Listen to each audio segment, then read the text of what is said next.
Welcome to the class 100 डेसेस 1 के second part में। सोच रहे हो आसन ने गुड मॉर्निंग नहीं बोला, ठीक है। Good morning everyone. अच्छा, एक बात लग रहा है, इतनी जब आप लाउडली बोलते हैं ना गुड मॉर्निंग सर, तो ऐसा लगता है पक्का कुछ ना कुछ खा पी कर अच्छे से बैठे हुए हो।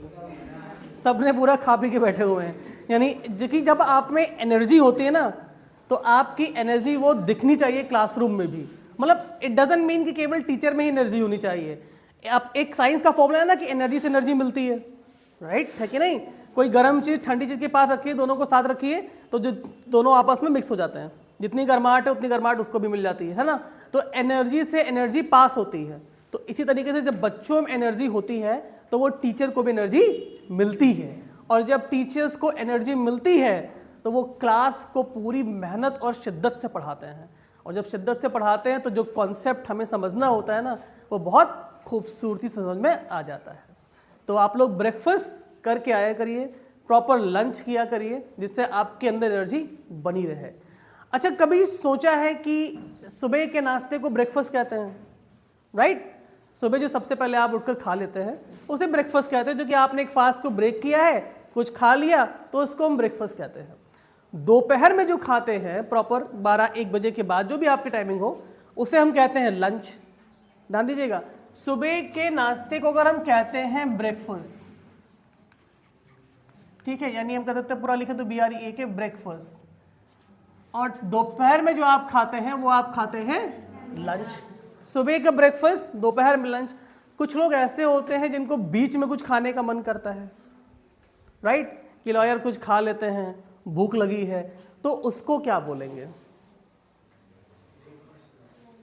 सोचिए, कभी सोचा आपने आज तक कि सुबह जो हम सबसे पहले खाते हैं उसे ब्रेकफास्ट बोलते हैं, राइट? जो कि आप एक फास्ट को ब्रेक करते हैं, सुबह कुछ खा लिया तो उसको ब्रेकफास्ट बोलते हैं।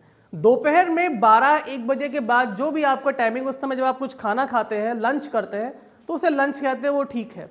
लेकिन कुछ लोग या कोई भी, अगर आपका मन करेगा कुछ बीच में खाने का, या आप सुबह बहुत लेट उठे, देर से उठे, 10-11 बजे के आसपास कुछ आपने खा लिया। कुछ होते ना कि घर से ब्रेकफास्ट करके आए, फिर भी ऑफिस में पहुंचते ही यार एक चाय और पकौड़े ले आओ जरा दो, ठीक है ना। तो जो बीच में जो खाते हैं 10 बजे के आसपास, लंच और ब्रेकफास्ट के बीच में, उसे क्या बोलते हैं? चलिए, उसे बोलते हैं ब्रंच। क्या बोलते हैं? अब ध्यान दीजिए, अगर मान लीजिए ब्रेकफास्ट की स्पेलिंग में BR निकाल लीजिए, क्या निकालेंगे? BR। और लंच की स्पेलिंग में UNCH निकाल लीजिए, क्या निकालेंगे? UNCH। तो क्या बन गया? ब्रंच। BRUNCH। क्लियर हो गया? तो ब्रेकफास्ट और लंच के बीच में कुछ खाते हैं तो क्या बोलेंगे? ब्रंच। किससे बना है? ब्रेकफास्ट का BR और लंच का UNCH। अब भूलेंगे इस बात को? नहीं। तो आप लोग भी अपने ब्रंच करने के लिए कुछ ना कुछ लेकर आया करिए, क्योंकि आपके स्कूल में लंच टाइमिंग ब्रंच के टाइमिंग पे होती है, राइट? 10:30 के आसपास क्या करते हैं आप? ब्रंच करते हैं, ठीक है। लंच तो घर जाके करोगे ना आप, 1 बजे 2 बजे भी आप घर पहुंचोगे, वहां पे लंच करोगे। तो इसलिए जैसे सर ने भी बताया, हम लोग बता रहे हैं कि गर्मी का टाइम चल रहा है, भूखे नहीं रहना है, खाली पेट नहीं रहना है, ठंडे फलों को खाना है, जिनमें पानी ज़्यादा हो ऐसे फलों को रोज खाइए, जैसे वाटरमेलन हो गया, मस्क मेलन हो गया, ठीक है, कुकुम्बर हो गया, इन चीज़ों को ज़्यादा खाइए, सैलेड वगैरह खाइए, है ना। तो ध्यान रखिए सेहत का अपनी, जिससे एनर्जी आपकी क्लास के अंदर बनी रहे। अब कितनी एनर्जी बची है मेडी और पेगी के पास कि अब वो और परेशान करेंगी वांडा पेट्रोल्स्की को। क्लेम चल रहा था 100 ड्रेसेस का, अभी तक तो केवल ड्रेस की ही बात थी। उसने कहा भाई हमारे पास तो 60 जूते भी हैं, 60 पेयर ऑफ शूज़, यानी 100 ड्रेसेस और 60 पेयर ऑफ शूज़। बार बार इसलिए बोल रहा हूँ कि आपको रट जाए ये बात कि 100 ड्रेसेस और 60 पेयर ऑफ शूज़, ठीक है। चलिए आगे पढ़ते देखते हैं। Today even though they had not been late to school, आज चूंकि वो लेट नहीं है स्कूल में, फिर भी Maddie was glad she had not to make fun of Wanda. लेकिन मेडी खुश है कि आज किसी भी तरह का वांडा का जो मजाक है वो नहीं बनाना है। She worked her arithmetic problems absent-mindedly 8 times 8, let's see. She wished she had nerve to write Peggy a note, because she knew she would never have courage to speak right out Peggy, to say, hey Peg, let's stop asking Wanda how many dresses she has. When she finished her arithmetic, she did start a note. Peggy suddenly she pushed a shrug. She pictured herself in the schoolyard, a new target for Peggy and the girls. Peggy might ask her where she got the dress that she had on, and Maddie would have to say it was one of Peggy's old ones that Maddie's mother had tried to disguise with new trimmings.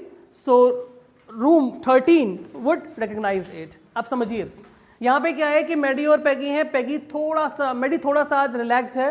वो अपने arithmetics के questions को absent mindedly ध्यान से मतलब solve नहीं कर रही, बस खाली सॉल्व कर रही है. वो एक नोट बनाकर कहना चाहती है किससे, पैगी से, कि भाई देखो ऐसा है, वांडा पेट्रोंस्की का मजाक तुम मत बनाओ, वो सही नहीं है, हमें नहीं बनाना चाहिए. लेकिन वो ये बात डायरेक्टली नहीं कह पा रही है. ठीक है ना, थोड़ा वो डरती है कि अगर डायरेक्टली कह देंगे तो उसको कैसा लगेगा, या हमारी फ्रेंडशिप में कोई बवाल ना हो जाए, आपस में चीज़ें बिगड़ ना जाए, इसलिए वो डायरेक्टली नहीं कहना चाहती. एक नोट बना करके उससे कहना चाहती है कि हमें वांडा पेट्रोंस्की का मजाक नहीं बनाना चाहिए. और खुद उसने डिसाइड भी कर लिया है कि वो वांडा पेट्रोंस्की का मजाक नहीं बनाएगी. किसने डिसाइड किया है? क्यों? क्योंकि कल के चैप्टर में मैंने पढ़ा था कि मैगी की जो लाइफस्टाइल है, यानी वो भी एक पुअर फैमिली को बिलोंग करती है, तो वो जो वांडा फील करती है उससे वो थोड़ा सा महसूस कर सकती है कि हाँ भाई ये तरीका हमारा करने का सही नहीं है. क्लियर हुआ? चलिए आगे देखते हैं.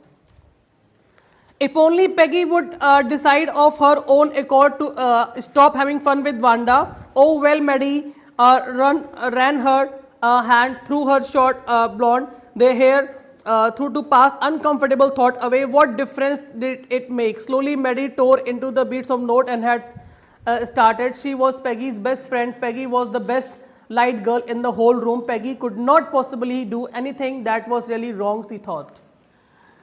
मैडी सोच रही थी कि वांडा को वो नोट दूं जिस पे लिखा हुआ है कि भाई हम, सॉरी, पैगी को वो नोट दूं जिस पे लिखा हुआ है कि वांडा का मजाक ना बनाया जाए. ठीक है, लेकिन पैगी जब आते है उससे ऐसी बातें करने लगती है कि बताइए वांडा का मजाक हम क्यों ना बनाए. वो तो 100 ड्रेसेस की क्लेम की बात करती है. और पैगी एक ऐसी लड़की है जिसको पूरा स्कूल पसंद करता है, सारे लोग वहाँ के पसंद करते हैं. एक वो मतलब एक दिखने में भी खूबसूरत लड़की है और उसकी दोस्ती मैडी के साथ बहुत अच्छी चल रही है. तो मैडी नहीं जाती है तो नोट को वो वहीं पे अपने पास ही फाड़ के रख लेती है, मतलब उसको नहीं देती है. राइट, तो वो सोचती है कि क्यों हम अपनी फ्रेंडशिप को पैगी के साथ में खराब करें. राइट, अगर हम कहेंगे तो उसको बुरा लगेगा, चीजें बिगड़ेंगी, तो वैसा ना करें. As for Wanda, she was just same girl who lived up on Bogging Heights and stood alone in the schoolyard. Maddie भी थी वांडा की ही तरह, क्योंकि वांडा कहाँ से आती थी, बॉगिंग हाइट्स से आती थी. बॉगिंग हाइट्स में क्या है, दलदल. ठीक है, जिससे उसके पैरों में मिट्टी लग जाती थी. She scarcely even said anything to anybody. The only time she talked was in the schoolyard about her 100 dresses. Maddie remembered her telling about one of her dresses, pale blue with colored trimmings, and she remembered another that was brilliant jungle green with a red sash. You look like Christmas tree in that, the girls had said and pretended admiration. Admiration का मतलब होता है प्रशंसा, यानी किसी की तारीफ. Right, जैसे एक वर्ड यूज करते हैं प्रेज. प्रेज मतलब होता है तारीफ करना. ऐसे ही एडमायर का मतलब भी होता है तारीफ करना. ठीक है, और एडमिरेशन का मतलब होता है तारीफ. तो यहाँ पे कुछ ड्रेसेस के बारे में डिस्कस कर रहे हैं कि अगर तुम वो ग्रीन वाली ड्रेस पहनोगे तो जो ना एक फॉरेस्ट वाला लुक निकल कर आएगा. Thinking about Wanda and her 100 dresses all lined up in the closet, Maddie began to wonder who was going to win the drawing and coloring contest. अब स्कूल में एक कॉन्टेस्ट होने वाला है ड्राइंग और कलरिंग का. ठीक है, बॉयज़ को अलग वक्त दिया गया है, गर्ल्स को अलग वक्त दिया गया है. और साथ साथ इस समय पे दोनों लोग, यानी स्पेशली मेडी जो है वो लगातार सोच रही है वांडास की 100 ड्रेसेस के बारे में, जिसे वांडा ने कहा है कि सारी उसने क्लोसेट में लाइन से लगाई हुई हैं. For girls, the contest consisted of designing dress and for boys designing motorboats. लड़कों से कहा गया है कि आपको मोटर बोट्स डिजाइन करनी है और लड़कियों से कहा गया है कि आपको क्या करना है, ड्रेस डिजाइन करनी है. ये चीज ध्यान दीजिएगा, आपको याद रखनी है. बॉयज को कहा गया था मोटर बोट्स और गर्ल्स को कहा गया था ड्रेसेस डिजाइन करने के लिए. ठीक है, तो गर्ल्स से कहा गया था कि आप ड्रेसेस को डिजाइन करोगे और बॉयज से कहा था मोटर बोट्स को डिजाइन करना है. ठीक है, ये एक ड्राइंग कंपटीशन था. मोटर बोट्स उनको ओरिजिनली नहीं बनानी थी, एक पेपर पे मोटर बोट डिजाइन करनी थी कि जिससे वो कैसे वो बनाते हैं, क्या सोचते हैं, ठीक है। एक नंबर में कभी कभी ये क्वेश्चन पूछ लेता है कॉन्टेस्ट किस चीज़ का था, ठीक है। तो फॉर गर्ल्स ड्रेस डिजाइनिंग, यानी कॉपी पे वो ड्रेस के डिजाइन बनाएंगी जैसा भी उनको अच्छा लगे। बॉयज क्या करेंगे, पेपर पे मोटर बोट्स बनाएंगे। Probably Peggy would win the girls' medal. Peggy drew better than anyone else in the room. At least that's everybody thought. She could copy a picture of in a magazine or some film star's head, so that you could almost tell who it was. Oh, Maddie was sure Peggy would win. Well, tomorrow the teacher was going to announce the winner. They would know. आप समझिए, जो कि Peggy school में एक talented लड़की है, ठीक है, मोस्ट प्रेस्ड लड़की है, यानी बहुत ज़्यादा उसकी तारीफ होती है, एडमिरेबल है, राइट, सब उसकी प्रशंसा करते हैं, वो अच्छी है और उसकी ड्राइंग भी अच्छी है। कहा जाता है कि स्कूल में सबसे अच्छी ड्राइंग वही बनाती है। इवन वो किसी मैगजीन से कोई भी चीज़, कवर पेज, कोई डिजाइनिंग देखती है, उसको फटाक से अपनी कॉपी पे बना लेती है, यानी वो इतनी एक्सपर्ट है, अच्छी ड्राइंग बनाती है। तो मेडी को लगता है कि भाई विनर तो पेगी ही है, इसमें तो कोई सोचना ही नहीं है, भाई ड्राइंग अच्छी है और अब ड्रेस डिजाइनिंग की बात आएगी तो मुझे लग रहा है कि भाई पेगी को जीतना ही है। तो ये सबको पता है। सोचो बॉयज के बारे में कौन जीते, गर्ल्स में तो यही, भाई यही जीतेगी, मेडल इसी को मिलना है, ये बात कंफर्म हो रही है। अब मिलेगा नहीं मिलेगा, लेकिन मिस मेसॉन जो है वो रिजल्ट कब अनाउंस करेंगी, अगले दिन, ठीक है। कभी कभी सरप्राइज होता है ना, हमें पता नहीं होता कौन अच्छा बन जाए, कौन अच्छा बना दे। The next day it was drizzling. Drizzling का मतलब होता है बारिश होना, हल्की हल्की बारिश होना। अगले दिन हल्की बारिश हो रही थी। अब बारिश हो रही है तो कौन नहीं आ पाएगा, अंदाजा लगाइए, वांडा। क्यों नहीं आ पाएगी, क्योंकि कहां से आती है, बॉगिंग हाइट से आती है, ठीक है। बार बार आप इस वर्ड को सुनते रहिए और रिपीट करते रहिए, बॉगिंग हाइट्स, बॉगिंग हाइट्स, आपको याद हो जाना चाहिए। कहां से आती है, बॉगिंग हाइट से आती है, ठीक है। तो जब वो वहां से आती है तो डेफिनेटली प्रॉब्लम उसी के लिए है। तो अगले दिन, जब दिन रिजल्ट का जो डे है, उस दिन हल्की बारिश हो रही है। Maddie and Peggy hurried to school under Peggy's umbrella. Maddie और पेगी दोनों लोग जल्दी जल्दी स्कूल पहुंच रहे हैं, किसके, पेगी के अम्ब्रेला में, ठीक है। पेगी अपना एक अम्ब्रेला यूज करती हैं, ठीक है, और उसमें दो लोग साथ में हैं, कौन है, एक मेडी है और दूसरी है पेगी है। दिख रहा हो तो अच्छी बात है, अगर आपको लग रहा हो कि यहाँ कोई अम्ब्रेला बना हुआ है और मेडी पेगी आपस में एक ही में है, पकड़ा भी देते हैं हाथ में। वैसे ये ड्राइंग कॉन्टेस्ट का प्राइस तो मुझे भी मिल जाना चाहिए, ठीक है। तो मैगी पेगी ने क्या किया, आपस में एक ही अम्ब्रेला में दोनों साथ में है, they are going. Naturally on day like they did not wait for Wanda Petronski in the corner of Oliver Street, the street that far away under the railroad tracks up the hill led to Bogging Heights। वहाँ पे एक road का रास्ता जाता है जो सीधे सीधे आपका बॉगिंग हाइट्स पे जाता है। और नेचुरली ऐसे मौक़ों पे जब ऐसा प्राइस का हो तो वो लोग वांडा पेट्रोंस्की कितना वेट नहीं करते हैं, अक्सर करते थे बट ऐसे में नहीं कर रहे थे, उनको जल्दी पहुँचना है, प्राइस वगैरह के बारे में देखना है क्या है। Anyway they were not taking chances of being late today. लेकिन आज वो लेट होना नहीं चाहते थे कि अगर आज भी लेट हो, वांडा पेट्रोंस्की आएगी, उसका मजाक उड़ाएंगे, तो आज वो चाहती कि नहीं, पहले जल्दी स्कूल चलो, टाइम से पहुंचा जाए, बिकॉज टुडे वॉज इंपॉर्टेंट, और आज एक महत्वपूर्ण दिन है, तो क्यों लेट होना। Do you think miss meson will announce the winner today, asked Peggy. Peggy ने कहा, तुम्हें लगता है मेडी कि आज मिस मेसॉन जो है वो विनर का नाम अनाउंस करेंगी। Oh I hope so, the minute we get in said Maddie, of course, and you will win Peggy and I will win. तो उन्होंने पेगी से पूछा, मेडी ने, कि क्या मिस मेसॉन आज विनर अनाउंस करेंगी। तो पेगी ने कहा, हाँ मुझे तो लगता है अनाउंस करेंगे, और ऑफ कोर्स मैं ही जीतूंगी, आई विल विन। अच्छा एक चीज ध्यान दीजिए बेटा, अगर कोई आपसे पूछता है कि कॉन्फिडेंस और ओवर कॉन्फिडेंस में क्या डिफरेंस है, समझिए, कॉन्फिडेंस और ओवर कॉन्फिडेंस में क्या डिफरेंस है। कॉन्फिडेंस होना तो अच्छी बात है ना, तो फिर ये ओवर कॉन्फिडेंस क्या होता है। कॉन्फिडेंस और ओवर कॉन्फिडेंस में बहुत महीन सा डिफरेंस होता है। कैसे, मैं ये काम कर सकता हूं, अगर मैं बोलूं I can do this work, मैं ये काम कर सकता हूं, तो ये मेरा कॉन्फिडेंस है। लेकिन अगर मैं ये बोलूं कि मैं ही ये काम कर सकता हूं, मैं ही ये काम कर सकता हूं, तो ये मेरा ओवर कॉन्फिडेंस है। समझ में आया, क्योंकि आप ही दुनिया में नहीं बने करने के लिए, बहुत लोग हैं। आप कर सकते हैं, अच्छी बात है, लेकिन अगर आपको ये कभी जहन में आ गया कि आप ही केवल कर सकते हैं, यानी आपको इसके लिए प्राउड फील होने लगा कि मैं ही कर सकता हूँ, घमंड आने लग गया, तो ये ओवर कॉन्फिडेंस है। तो कॉन्फिडेंस और ओवर कॉन्फिडेंस में बहुत महीन सी लाइन है, वही चीज़ पैगी में आ रही है। कॉन्फिडेंस हो ठीक है, अगर वो ये कहे कि भाई मुझे जीतना चाहिए, मैं अच्छा बनाती हूँ ड्राइंग, ये कॉन्फिडेंस है। उसने कहा आई विल विन, विल का मतलब क्या, 100%, यानी मैं ही जीतूंगी, तो ये हो गया over confidence. The minute they entered the classroom, they stopped short and gasped. There were drawings all over the room of every ledge and window sill, dazzling colors and brilliant elaborate designs, all drawings on great sheets, wrapping paper. There must have been 100 of them all lined up. लेकिन जैसे ही वो class में घुसी, दोनों ही class में enter किए, अचानक से they were surprise and gasp, wow ये क्या हो गया। ये उनकी फीलिंग थी, मेरी नहीं, मेडी और पैगी की, ठीक है। दे वर सरप्राइज लाइक दिस, क्यों, जैसे ही क्लास में एंटर किए उन्होंने देखा दीवालों पे बड़े बड़े पोस्टर में बहुत सारी खूबसूरत सी ड्रेसेस लगी हुई थी दीवार पे। कंपटीशन भी था ड्रेस डिजाइनिंग का, और अब दीवार पे क्या लगी हैं, खूबसूरत सी बहुत सारी ड्रेसेस लगी हुई हैं। Around 100 dresses line up, 100 dresses खूबसूरत सी अलग अलग डिजाइन की, अलग अलग कलर की लगी हुई थी स्कूल में। This must be the drying of for the contest. उनको लगा कि ये ड्राइंग है, जो कॉन्टेस्ट है ये उनकी ड्राइंग्स होंगी obviously, but they never thought कि ये किसी एक ही पर्सन की ड्राइंग्स हैं।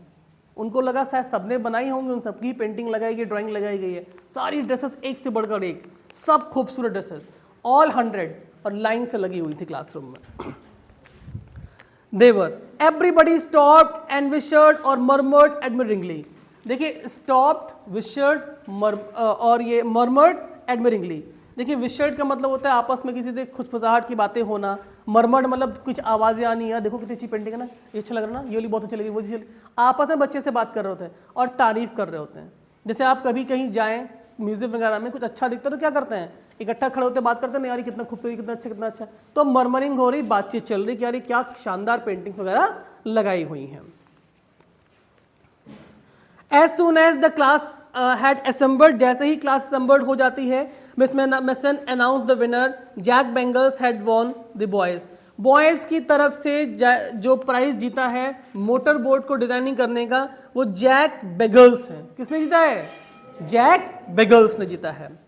For the boys, she said and his design for the outboard motor was exhibition in the room 12 and with the sketches by all the other boys. उन्होंने कहा कि उनकी जो खूबसूरत ड्राइंग है जैक बेजल की, वो क्या थी, एक मोटर बोट जो कि एग्जीबिशन रूम, एक रूम बनाया गया जहाँ पे सारे ड्राइंग्स को रखा गया है। तो रूम 12 में उनकी वो पेंटिंग रखी गई है बाकी पेंटिंग के साथ में, तो लोग जाकर के वहाँ पे देख सकते हैं। As for girls, he said, although just 1 or 2 sketches were submitted by the most girl, one and room 13 should be proud of her. This one actually drew 100 designs, all different and beautiful. उन्होंने कहा कि लगभग girls competition में जितनी भी girls थी, लगभग किसी ने 1 या 2 ड्रेसेस दी हुई थी, लेकिन एक ने करीब 100 ड्रेसेस दी और 100 की 100 खूबसूरत है, बहुत ही शानदार है। All different and all beautiful, सभी अलग अलग हैं, सेम नहीं है, और सभी खूबसूरत हैं। In the opinion of the जजेस, any one of the drawing is worthy of winning prize. और जजेस का मानना है कि जो 100 ड्रेसेस हैं इनमें से हम कोई भी पिक कर लें वो विनर बन जाएगी, यानी सब खूबसूरत हैं। I am happy to say that Wanda Petronski is the winner of girls medal.